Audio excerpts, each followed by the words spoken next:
शलोम। इस समय एक छोटा सा वचन आपके सामने पढ़ना चाहूंगा। यह वचन यशाया की किताब से है, चैप्टर नंबर 43 आयत 18 और 19। इस समय इस वचन को पढ़ता हूं, एक बारी ध्यान से सुनिए। अब बीती हुई घटनाओं का स्मरण मत करो, ना प्राचीन काल की बातों पर मनन करो। देखो, मैं एक नई बात करता हूं, वह अभी प्रकट होगी, क्या तुम उससे अनजान रहोगे?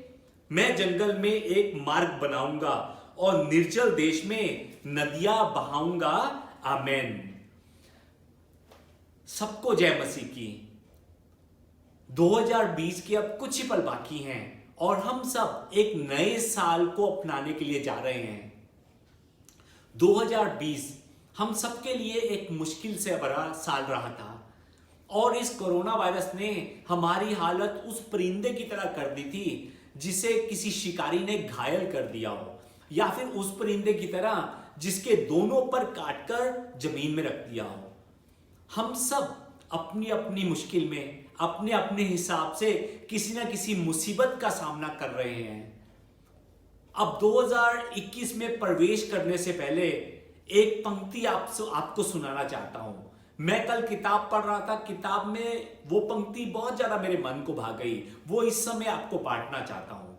उस पंक्ति में ऐसा लिखा था, घायल तो यहां हर एक परिंदा है। ध्यान से सुनिए, घायल तो यहां हर एक परिंदा है, मगर कोई उठकर उड़ सके वही जिंदा है। परमेश्वर के आशीर्वाद से हम में वो ताकत है कि हम हालातों से उठ सकते हैं, क्योंकि परमेश्वर के वचन में फिलिपियों की किताब चैप्टर नंबर 4 की 13 में ऐसा लिखा है, जो मुझे सामर्थ देता है उसमें मैं सब कुछ कर सकता हूं। सच में, जो मुझे सामर्थ देता है उसमें मैं सब कुछ कर सकता हूं। 2021 में मुश्किलें हमारे नेक इरादों को अजमाएंगी, ख्वाबों के पर्दे निगाहों से हटाएंगी। गिरकर भी हमें उठना है प्यारे मेरे भाइयों और बहनों, क्योंकि यही ठोकरें हमें चलना भी सिखाएंगी।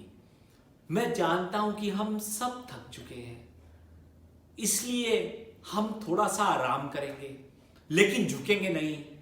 थोड़ा सा ब्रेक लेंगे लेकिन हम रुकेंगे नहीं। मसीह में मेरे प्यारे भाइयों और बहनों, अपना हौसला इकट्ठा कीजिए और यीशु मसीह का नाम लेकर उठिए, उड़िए और 2021 में आगे बढ़िए।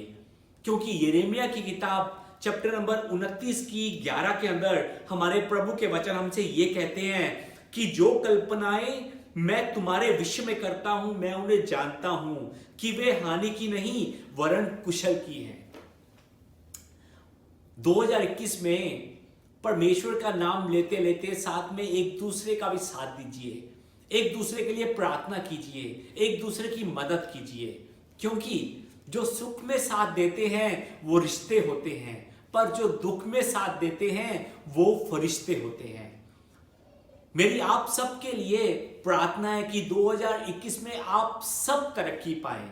2021 आप सबके लिए बहुत ज्यादा आशीर्वाद और खुशियों से भरा हो सके। 2021 आप सबके लिए बहुत ज्यादा शांति से भरा साबित हो सके।